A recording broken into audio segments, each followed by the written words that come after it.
오늘 하나님 말씀은 창세기 49장입니다. 창세기 49장 1절, 2절, 2절만 함께 읽도록 하겠습니다. 창세기 49장 1절, 2절, 2절만 읽겠습니다. 야곱이 그 아들들을 불러 이르되 너희는 모이라. 너희의 후일에 당할 일을 내가 너희에게 이르리라. 너희는 모여 들으라. 야곱의 아들들아 너희 아비 이스라엘에게 들을지어다. 아멘. 기도합니다. 아버지 하나님 감사합니다. 야곱이 아들들을 향해서 하는 그 말씀들을 통해서 야곱이 이런 말씀들을 하신 이유가 무엇인가, 또 야곱이 주시는 축복이 무엇인가, 하나님께서 미래의 삶을 어떻게 인도해 가시는가 함께 생각하면서 오늘 하나님께서 주신 메시지를 듣고자 합니다. 아버지 하나님 말씀해 주실 때에 저희들이 그 말씀을 교훈으로 받게 하시고 우리의 삶이 변화받는 그 놀라운 말씀이 되도록 도와주시옵소서. 예수님 이름으로 기도하옵나이다. 아멘. 야곱이 아들들을 불러 모았습니다. 그리고 장자 르우벤부터 마지막 베냐민에 이르기까지 그들의 장점과 약점에 대해서 이야기했습니다. 야곱이 그들의 약점을 이야기하는 것이 그들을 비난하기 위해서였을까요? 그런 것은 결코 아니었을 것입니다. 마지막 이 땅을 떠나가면서 유언과도 같은 말씀인데 야곱에게도 아들을 사랑하는 마음이 있었습니다. 그래서 그 아들들을 향해서 어떤 말씀을 남겨주는 것이 좋을까 아마 심각하게 생각하지 않았을까. 그래서 그 아들들 하나하나에게 그들의 약점과 강점을 이야기해 줌으로써 그들이 스스로 깨우치고 돌이키고 바르게 함을 받고 또 그들이 지혜롭게 선택할 수 있기를 원했을 것입니다. 그 아들들의 지난날의 잘못과 미래에 닥칠 일들을 이야기해 주는 겁니다. 야곱이 그 아들들로 불러 이르되 너희는 모이라. 너희의 후일에 당할 일을 내가 너희에게 이르리라. 너희는 모여 들으라. 야곱의 아들들아 너희 아비 이스라엘에게 들을지어다. 너희 아비 이스라엘에게 들을지어다. 이게 야곱의 유언은 하나님의 권위로 선포되는 말씀입니다. 이 말씀은 주고받는 대화가 아닙니다. 야곱이 일방적으로 아들들에게 선포한 말씀입니다. 야곱은 아버지로서 아들들을 키우면서 그동안 여러 가지 잘못들을 덮어주고 감싸주고 살아왔지만은 이제 야곱이 이 땅을 떠나면은 더 이상 이 아들을 사랑으로만 받아줄 사람이 없어져 버립니다. 아버지는 아버지여서 받아줬지만은 남들이 그러하지는 않겠죠. 사람들은 자기 자신을 잘 모릅니다. 그래서 소크라테스도 너 자신을 알라라는 단순한 문구가 지금도 사람들 속에 유명한 말로 남아있는 것입니다. 실제로 사람들은 자기 자신을 잘 알지 못합니다. 자기에 대해서는 너무나 관대하고 다른 사람에 대해서는 지나치게 인색하기 때문입니다. 그리고 자기를 정확하게 평가하는 것이 쉽지 아니합니다. 나도 나 자신에 대해서 이렇게 이야기하지만은 아닌데요 이렇게 이야기하는 말을 종종 듣습니다. 내가 생각하는 내가 아니라는 거죠. 다른 사람이 나를 볼 때는 내가 생각하는 나와 또 다른 나를 다른 사람들은 바라보고 있다는 것입니다.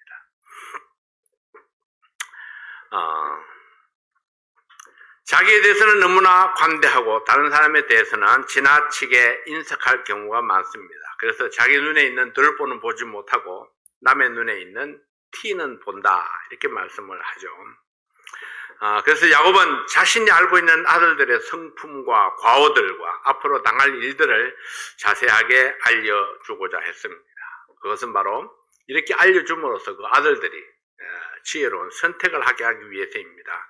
내가 나의 잘못을 안다면은, 내가 나의 약점들을 안다면은, 그로 인해서 미래에 닥칠 나쁜 결과를 예측할 수 있다면은, 어떻게 하는 것이 지혜로운 선택일까?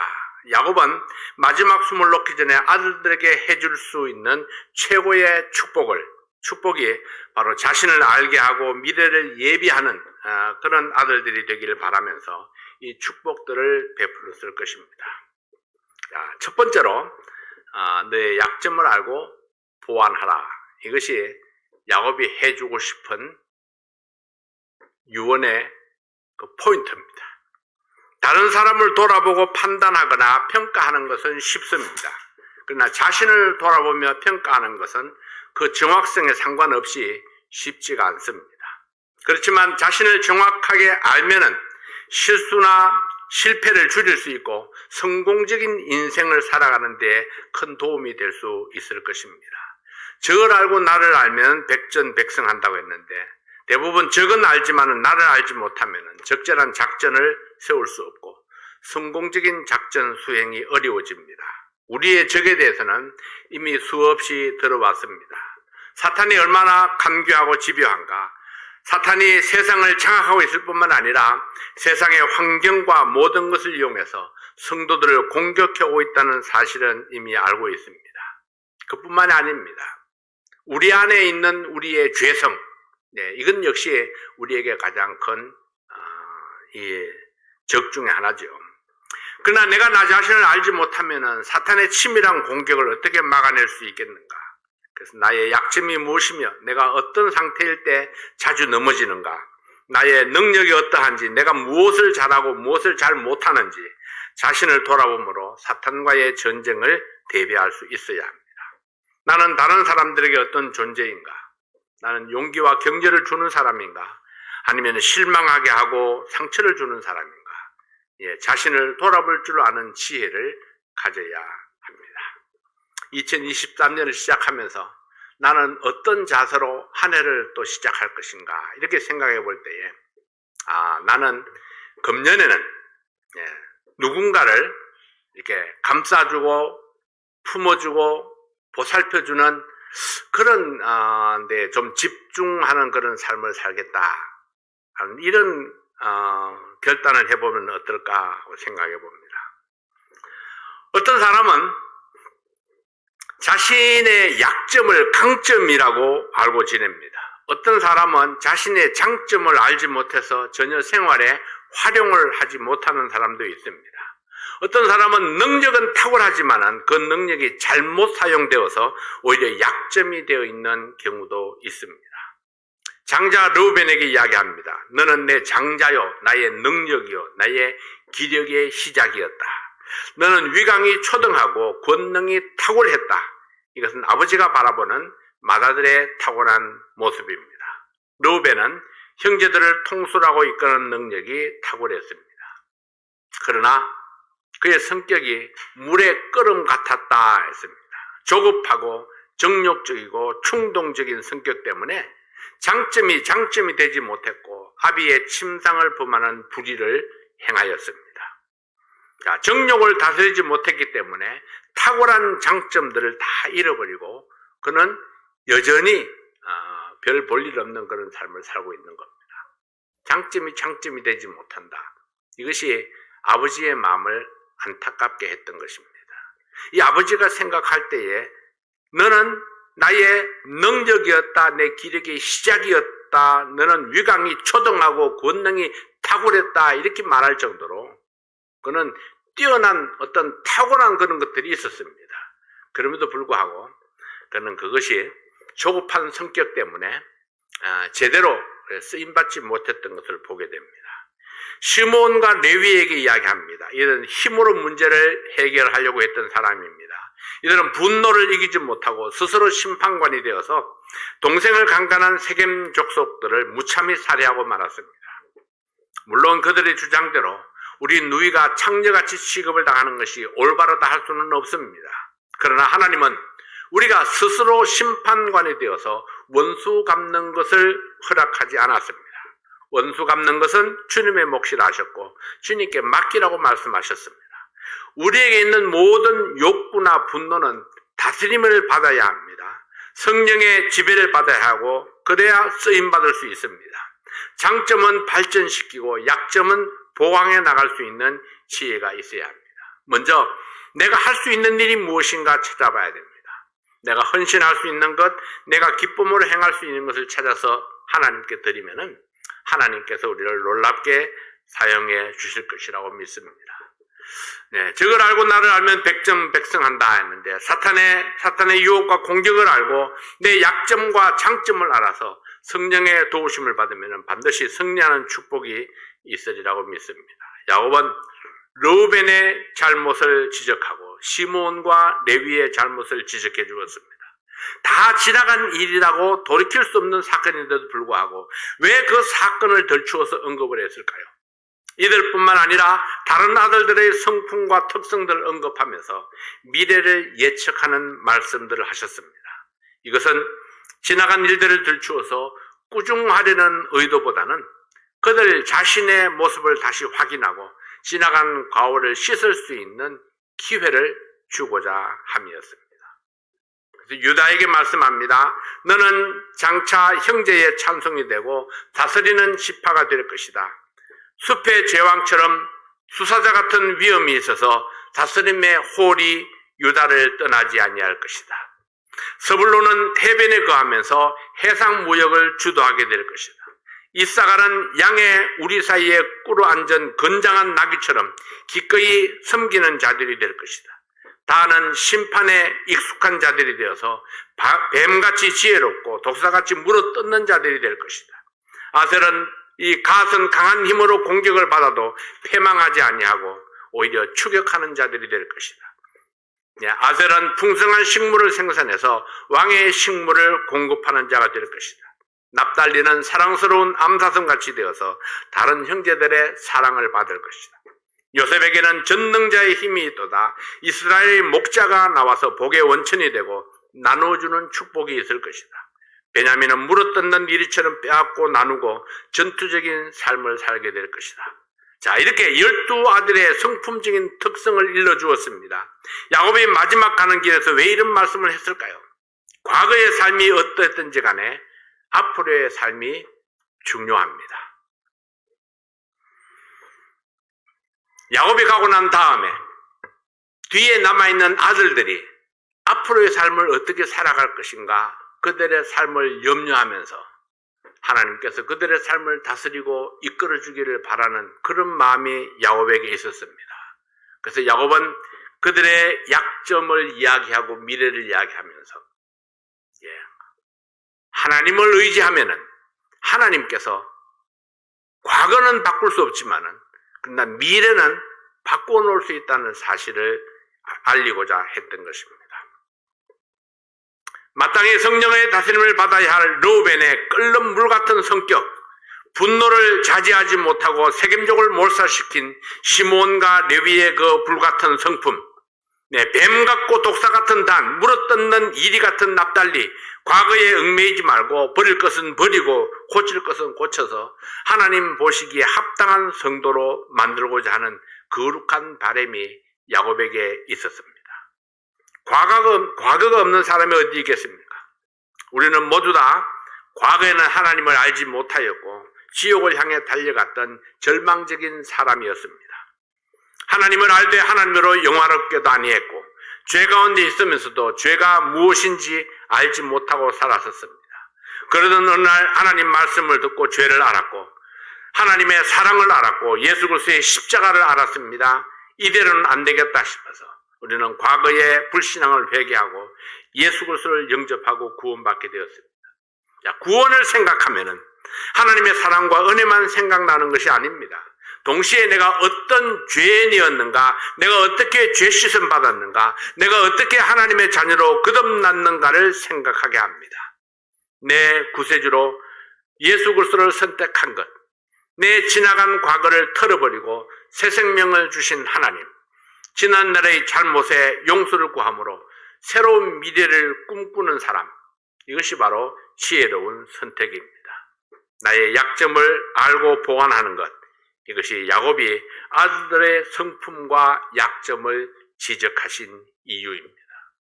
그래서 우리는 누군가가 나의 약점에 대해서 이야기할 때에, 나의 잘못을 지적해 줄 때에, 그때에 우리는 분노보다는 내 자존심을 세우는 것보다는 내 지나간 과오를 드러내놓고 내가 하나님 앞에 어떤 모습으로 변화되어야 할 것인가를 생각하는 그런 지혜로운 사람이 될 수 있어야 할 것입니다. 두 번째는 너의 과오를 씻어내고 새롭게 하라는 뜻이 있습니다. 야곱의 아들들이 아버지의 유언을 통해서 더 좋은 축복의 말씀을 듣기도 했지만은 자신들의 어두운 과거를 덜추어내기도 했습니다. 이것은 그들을 부끄럽게 하고자 함이 아닙니다. 과거를 알고 현재를 알고 미래를 바꾸어가는 결단이 있기를 원했기 때문입니다. 모든 과거는 더 나은 내일을 위한 디딤돌이 되어야 합니다. 이것을 위해서는 우리 각자의 결단이 필요합니다. 이 과거를 과감하게 버리는 결단이 필요합니다. 새로운 변화를 수용하는 자세가 필요합니다. 과거에 얽매여 있으면 앞을 향해서 나갈 수가 없습니다. 야곱은 르우벤에게 이야기합니다. 끓는 물 같은 성격을 죽이고 하나님께서 내게 주신 탁월한 권능을 다시 살려라. 이것이 야곱이 르우벤에게 하고 싶은 진짜 유언입니다.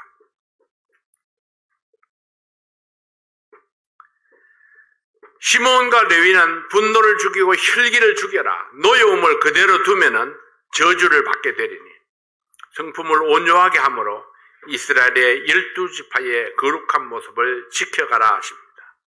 유다는 형제들이 찬송이 되어서 유다 지파에 주신 왕권을 끝까지 지켜가라. 다른 지파 백성들의 찬송이 되어서 왕의 권위로 다스리는 자가 되라 하십니다.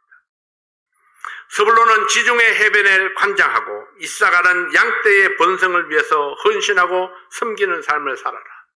다는 스스로 재판관이 되려 하지 마라. 형제를 물어뜯는 이리같이 되지 말라. 아셀은 하나님이 주시는 풍성한 축복으로 왕을 섬기고 식물을 공급하는 자가 되라. 납달리는 사랑을 받고 인기가 있어도 교만하지 말고 겸손하라. 요셉은 하나님께 특별한 축복을 받았으니 이스라엘의 목자가 되어서 복을 나누어주는 사명을 잊지 말라. 베냐민은 물어뜯는 이리 같은 삶을 버리고 평안을 추구하라. 자, 그들의 약점이 변해서 장점으로 나타나기를 바라는 그런 아버지의 간절한 축복이 있습니다. 12아들을 향한 야곱의 마음은 미래를 향한 축복입니다. 지난 과거에 얽매이지 말고 타고난 성품을 넘어서서 미래를 위해서 변화를 시도하라는 축복의 말씀입니다. 2023년 새해에 우리에게 주시는 축복은 무엇일까요? 지나온 과거에 붙잡히지 말고 새로운 미래를 향해서 나아가라 하십니다. 각자에게 주신 하나님의 교훈대로 새해에 맡겨주신 사역을 위해서 믿음으로 전진하라 하십니다. 우리에게 주시는 어떤 말씀도 과거에 매여 있으라고 주시는 말씀은 없습니다. 말씀을 들을 때마다 긍정적으로 반응하고 미래에 더 나은 헌신을 향해서 결단하도록 주시는 말씀입니다. 세 번째로 축복의 공급자를 기억하라 는 것입니다. 자, 야곱의 축복은 요셉에게 와서 절정을 이루고 있습니다. 요셉은 샘 곁에 무성한 가지라 했습니다. 샘 곁에 무성한 가지라.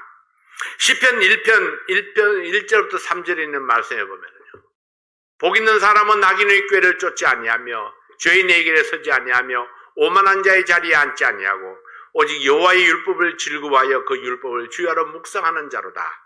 저는 시냇가에 심은 나무가 시절을 쫓아 과실을 맺으며 그 잎사귀가 마르지 아니함 같으니 그 행사가 다 형통하리로다. 야곱이 빌어준 복이 바로 이런 복입니다. 악인의 꾀를 쫓지 아니하고 죄인에게 서지 아니하고 교만한 자의 자리에 앉지 말라. 머리도 마음도 행동도 그 어떤 것도 하나님의 말씀을 벗어나지 아니하고 오직 즐거움으로 율법을 묵상하는 자가 복 있는 사람이다. 시냇가에 심겨져 있어서 가물지 아니하고 목마르지 아니하고 항상 잎이 청청하고 시절을 따라 과실이 있고 형통한 삶이 복 있는 삶이라 했습니다.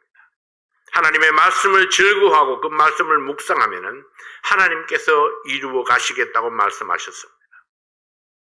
그렇다면요, 이런 삶을 살기 위해서는 저는 시냇가에 심은 나무가 되어야 합니다. 하나님께로부터 끊임없이 축복의 샘물을 빨아들일 수 있어야 합니다. 그래야만이 그 행사가 형통하고 아름다운 열매를 맺을 수가 있을 것입니다. 고난이 올지라도 견강하고 힘있게 사는 비결은 전능자의 손을 힘입고 의지하는 것입니다. 다윗이 간증으로 불렀던 노래를 함께 읽어보겠습니다. 시편 18편입니다. 함께 한번 읽어봅니다. 나의 힘이 되신 여호와여, 내가 주를 사랑하나이다. 여호와는 나의 반석이시요 나의 요새시요 나를 건지시는 자시요 나의 하나님이시요 나의 피할 바위시요 나의 방패시요 나의 구원의 뿌리시요 나의 산성이시로다. 내가 찬송받으실 여호와께 아뢰리니 내 원수들에게서 구원을 얻으리로다. 사망의 줄이 나를 얽고 불의의 창수가 나를 두렵게 하였으며 음부의 줄이 나를 두르고 사망의 올무가 내게 이르렀도다. 내가 환난에서 여호와께 아뢰며 나의 하나님께 부르짖었더니 저가 그 전에서 내 소리를 들으시며 그 앞에서 나의 부르짖음이 그 귀에 들렸도다.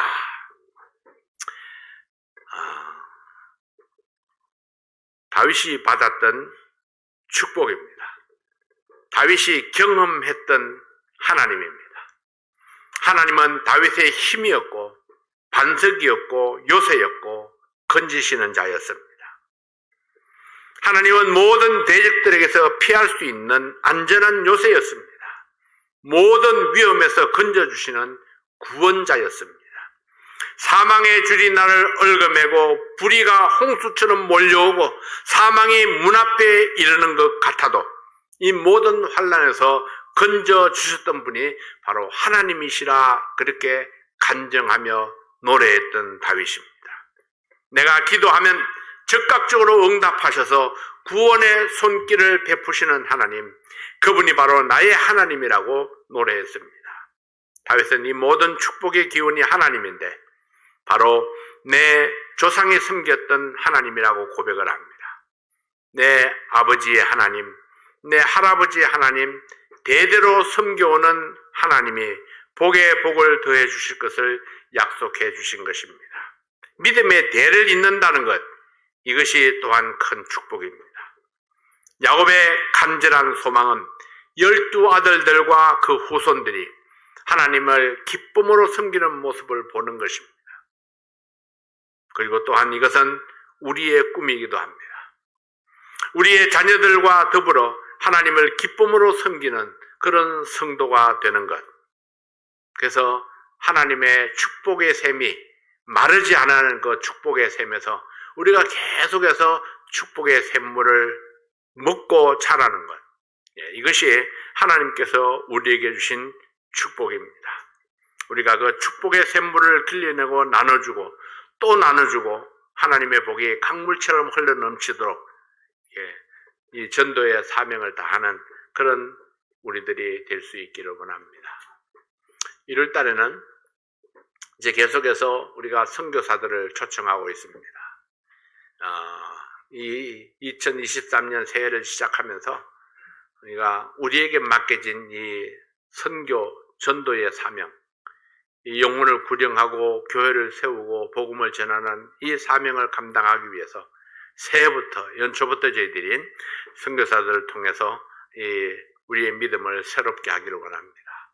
그래서 우리가 이 새해에 어떻게 내가 하나님 앞에 쓰임받을 것인가, 내가 어떤 부분에 내가 하나님 앞에 헌신할 것인가 생각하면서 하나님께서 내 삶을 사용해 주시도록 내게 있는 이 모든 것들을 하나님의 영광을 위해서 사용해 주시도록 우리가 기도하고 헌신할 수 있기를 원합니다. 야곱은 자기의 아들들을 통해서 세계가 바뀌어지기를 원했습니다. 자기의 12아들들을 통해서 하나님의 이 말씀이, 하나님의 법이 온 세상을 뒤덮어 주기를 간절히 원했던 것입니다. 아직까지 이루지 못했지만 예수님께서 그 뒤를 이어서 우리들에게 당부하신 말씀이 있습니다. 오직 성령이 너에게 임하시면 너희가 권능을 받고 예루살렘과 온 유대와 사마리아와 땅끝까지 이르러 내 증인이 되리라, 그렇게 말씀을 했습니다. 그래서 그 말씀을 따라서 우리는 예수님의 증인으로서의 삶을 살아가는 또 한 해가 될 수 있기를 바랍니다. 기도하겠습니다. 아버지 하나님 감사합니다. 야곱이 아들들을 향해서 간절히 소망했던 것처럼 우리 또한 우리의 자녀들을 향해서 간절한 소망이 있습니다. 하나님께서 예비하신 그 축복의 말씀을 따라서 하나님이 주시는 그 축복의 샘물을 따라서 하나님께서 원하시는 그 아름다운 사명을 감당하는 삶을 살 수 있도록 도와주시옵소서. 아버지 하나님, 우리의 아들들이, 우리의 손자들이, 우리의 후손들이 주의 이름으로 굳게 세워지는 그런 귀한 백성들이 되기를 원합니다. 아버지 하나님, 우리의 약점이 있을지라도, 우리의 과오가 있을지라도 지나간 과오를 우리가 바꾸어서 이제는 하나님 앞에 쓰임받는 새로운 모습으로 선택하고 변화받는 그런 저희들 될 수 있도록 도와주시옵소서.